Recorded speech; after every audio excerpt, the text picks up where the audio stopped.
voice of West Virginia athletics, Tony Caridi. David Smoke, 365 Sports. What a nice day, week it was when the extension comes down for Neal Brown. I know you spoke with him at length today. This is a guy that was on the hot seat, the alleged list of hot seats. And, of course, West Virginia had a great run, and he had an edge to him, even at Big 12 Media Days. Just the fact that this is out of the way and moving on. 100% agree with you, David, and it's good to be back with you. And I think that you're right. He was on those lists, whatever those lists mean, at the start of the season. Everyone knew the gauntlet that West Virginia had in playing both Pitt and Penn State last season, and then you've got the league schedule that comes your way, and so it was going to be a big time challenge, and they responded. They won 9 games, and he has done what he needed to do to get this extension, and it's good because he has brought this program back on the solid footing.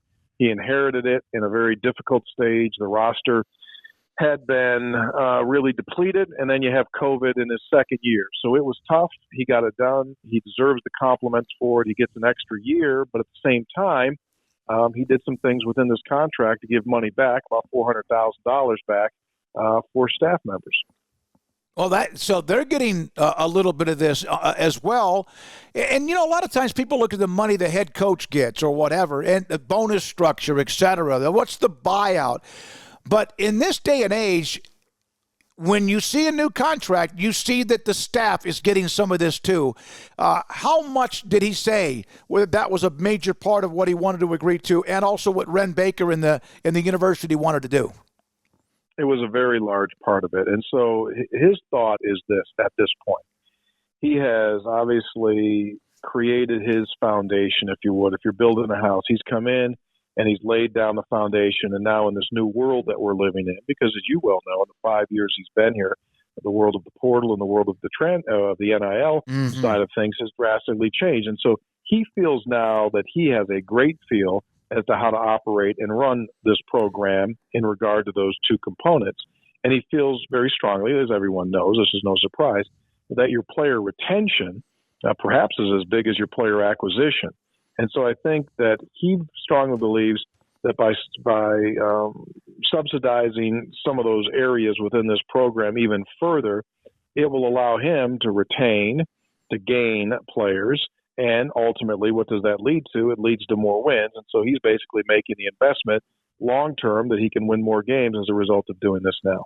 How would you describe, and I mentioned those, lists that people love lists, but how would you describe where he is today compared where he was entering 2023? Is it like the Undertaker coming out of the casket, or is it that's a little bit dramatic? No, I think it's maybe a little dramatic, but I think you're close. I mean, everyone realized, and including him, and he never ran away from it. Mm-hmm. I mean, he totally got it going into last season, saying, "I get it. I understand. I have to win. I understand what the expectation is." However, at the same time, that still meant that he had to play Pitt, open up at Penn State, and then have Pitt here. And so I think a lot of people, to be quite honest with you, there were some that thought that by late October that West Virginia would have an interim head coach. They really, truly believe that. And to his credit, they did what they had to do. They did lose at Penn State. Then they came home. They beat Duquesne. They beat Pitt. And then they got the win over Texas Tech. They opened up league play with that victory over the Red Raiders, who had been a nemesis. And they finished the month at 3-1. And you go like, okay, here we go. And so to his credit, they bowed up. Garrett Green, the quarterback, emerged, among others. Jaheim White, the running back, who became a freshman All-American. And so, again, David, I mean, I can't tell you, and that was my 40th season covering West Virginia football. I've been doing the games for 20 on the radio, 27 some, and I've been doing them on TV for over 30. That program and that offensive line that he inherited when he first got here was as bad as it's been. He had one player on that offensive line that could play, and his name's Colt McKivitz, and he just started at right tackle for the 49ers in the Super Bowl. But other than that, Matt Moore, and his staff, that offensive line coach, they had to build that thing from scratch. And to their compliment, to their credit, they did. And they've got Zach Frazier going to the NFL, and you've got Wyatt Milam, who's coming back at left tackle. He's going to be an NFL guy. Doug Nestor's going to have a really good chance. And they think they've got 5 or 6 guys in the chain now, and I'm talking about even young guys that are going to play one day in the NFL. So they've built it. Defensive line, same thing. Those were their 2 areas, and they made a couple of big hits. Transfer portal, they get Beanie Bishop, who was who was a nickelback and a third cornerback for Minnesota. He comes in here and he leaves as a 13th consensus All-American in school history. And so now they're building off of this thing. And so I think the biggest thing that you've got going right now is you have momentum, which did not exist, certainly did not exist. It was flat deadline momentum, so to speak, at the start of the season. And now that the needle is up and things are trending upward.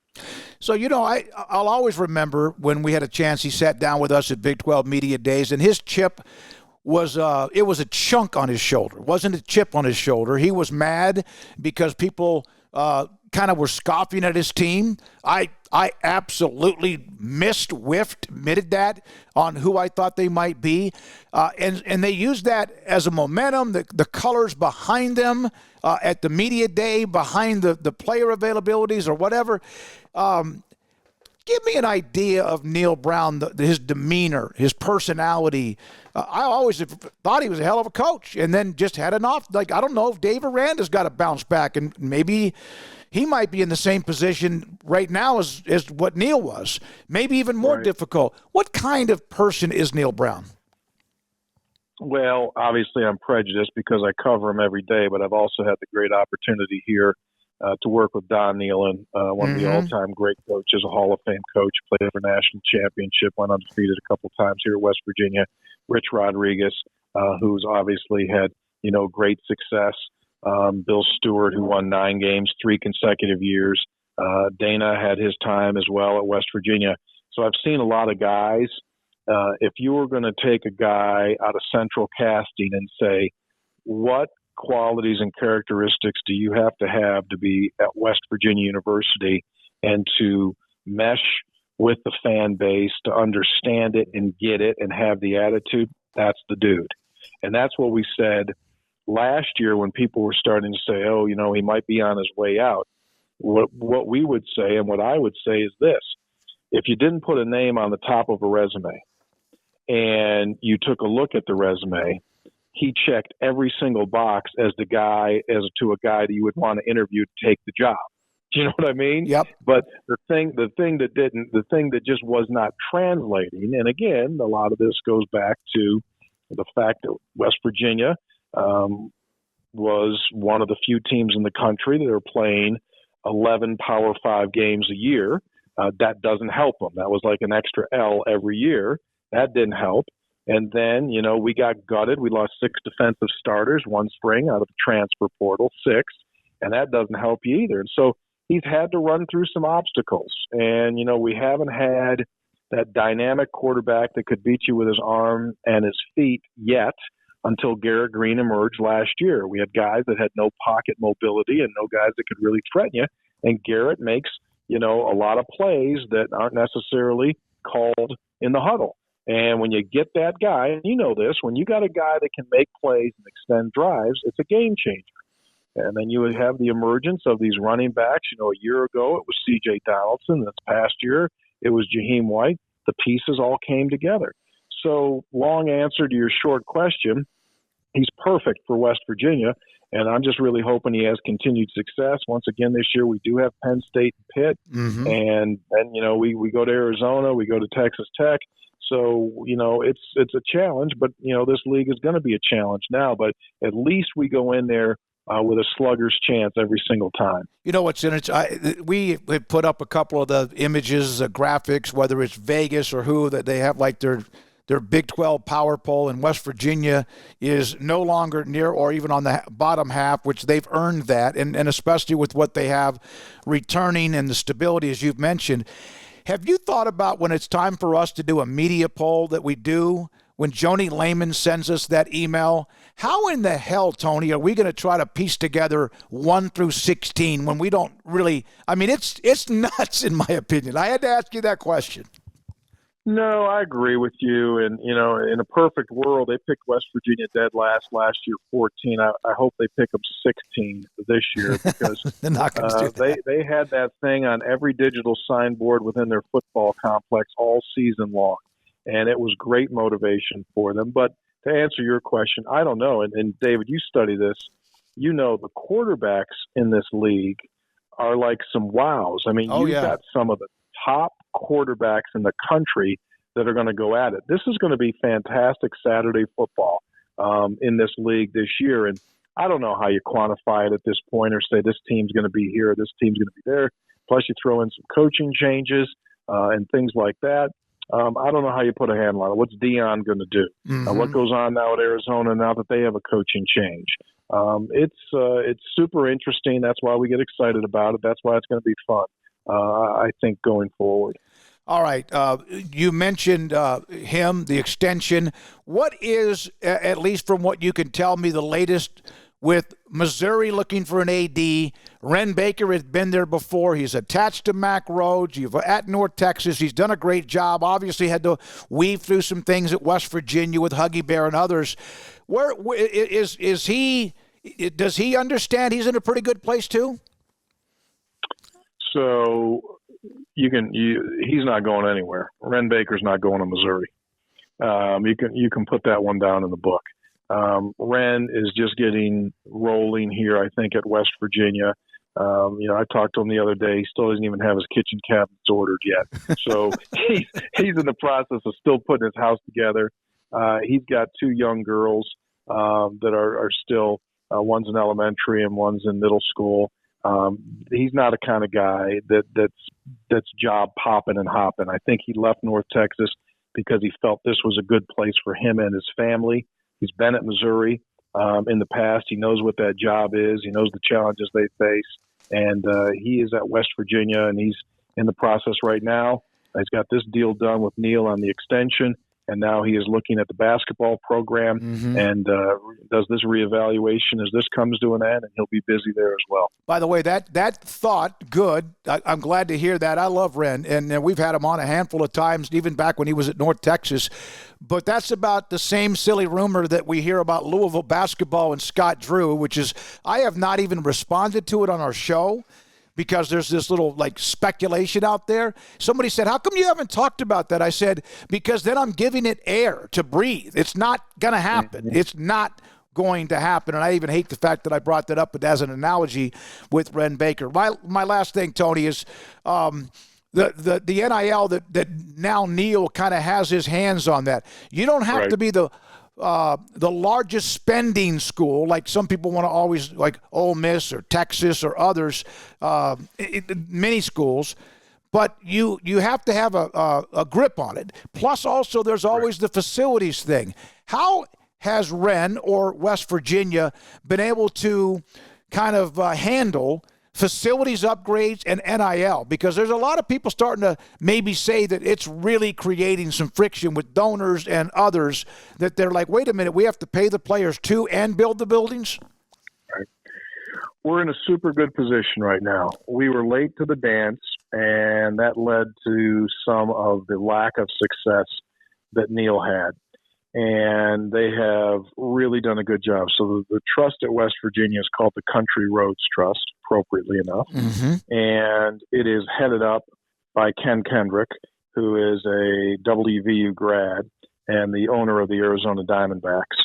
And he has been the impetus behind West Virginia's Country Roads Trust. In fact, just today they announced that the WVU baseball complex has been named after his family. He's from West Virginia. He's also a state native. And so West Virginia is dealing in that regard from a position of strength. They're in a good position, both in football, basketball, and to be quite honest with you, in women's basketball as well. And Neal feels really good about it. And we're in a good spot there. And it's supportive. People get it. People understand it. And it's allowed West Virginia to retain those guys that I mentioned. People came after Jaheim White, C.J. Donaldson, Garrett Green, they all came after, and West Virginia was able to retain the guys that they absolutely needed and wanted to keep. And conversely, it's allowed them to go out in the portal and pick guys up, pieces that we need. Well, one thing, again, talking about this, I think what's changed, Dave, is that the guys with the biggest stats aren't necessarily the guys you need to go get in the portal. The guys that fit your system the best are the ones. We just went through a basketball season here, or just finishing a basketball season here, in which they had a portal class among all portal classes that would have been a top 4 team in the Big 12 this year had it stayed together. Bob Huggins had his situation, right, and so that roster blew up. But that roster was loaded. I mean, Trey Mitchell starts at Kentucky. Joe Toussaint's been a great guard this season at Texas Tech. Mo McGee now is at Alabama. I'm talking about guys that left.